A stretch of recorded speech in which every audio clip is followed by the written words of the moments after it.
Right, so it is day 110 of my attempt to plant a tree every single day for 2023, and so far, you know, we're managing. And let's get on with it. Right, today I wanted to talk to you about tree mortality because, generally speaking, it's external. There are a couple of trees that behave like mammals, so they have a sort of ticking clock, and they get to a certain size, a certain age, and they stop going. So most of the time that's palms, so there's a couple of palms, Raffia and Caryota in particular, which get to a certain age and then they flower and then they keel over dead. Which isn't quite how mammals do it, but it's not that far off actually.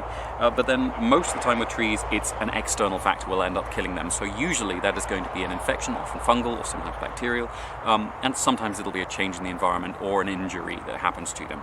So as far as I can tell, today's tree, which is a little volunteer fig that popped up on the side of one of my ponds, is Ficus salicifolia, which is sometimes called the Wonderboom tree, and that is after a particularly massive specimen of the species, which grows in South Africa, which is a couple of countries further south than we are. But that tree is over 1,000 years old, which does get me to thinking about how you sort of safeguard the future of something that could last for that long, and you can't, generally speaking. I mean, that is a tree that can outlast your civilization. There's nothing you can do that can make sure it is looked after for that long.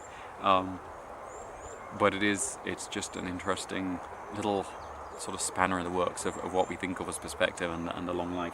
But in the shorter term, I am going to do a couple of things to try and keep this one safe. So the first one is I'm going to try and shade the seedling. It has been sun hardened, but we're going to be shading it with a nice little piece of Dracaena fragrance, which is going in right next to it and covering it up. I would usually take more leaves off this if I was planting it just as itself, because it's still a relatively tender cutting, and so it can dehydrate a little bit. It is going a long way into the ground, so it shouldn't be too much of a problem, but it should also shade the tree nicely with the amount of leaves that I've left on it until the tree is big enough to be its own shade, and eventually it will be the shade for a lot of things in this area. Probably the closest thing that will outgrow it is going to be the star chestnut.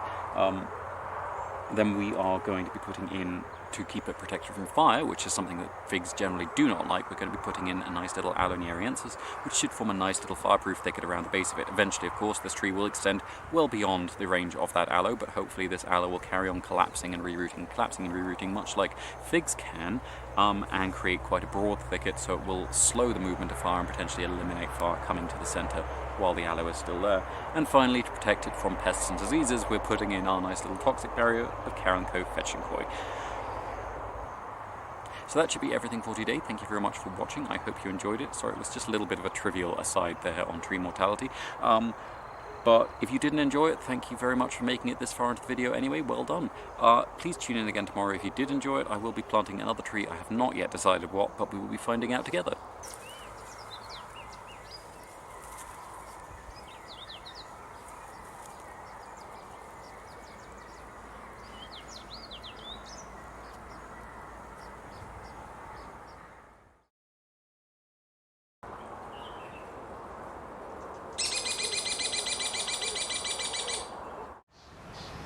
So this rather standard looking spiderweb belongs to a spider quite closely related to someone we've met before. So this here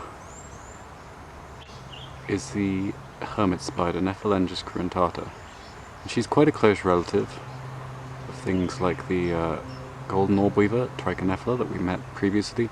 But she does have quite a difference. In the first part, it's that she's relatively solitary. This is still a juvenile again.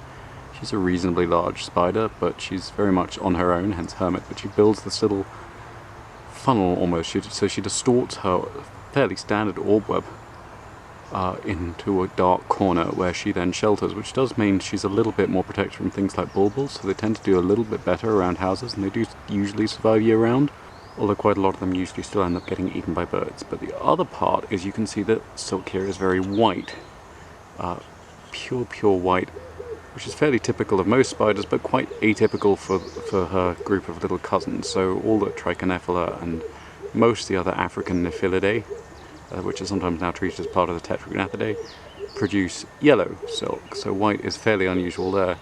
Now, as is normal for this family, she is a very, very different size to the males of the species, much larger, many times the size. Usually when she's immature, she's not social.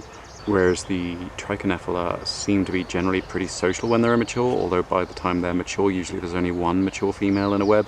I'm fairly sure there's quite a lot of cannibalism goes on there.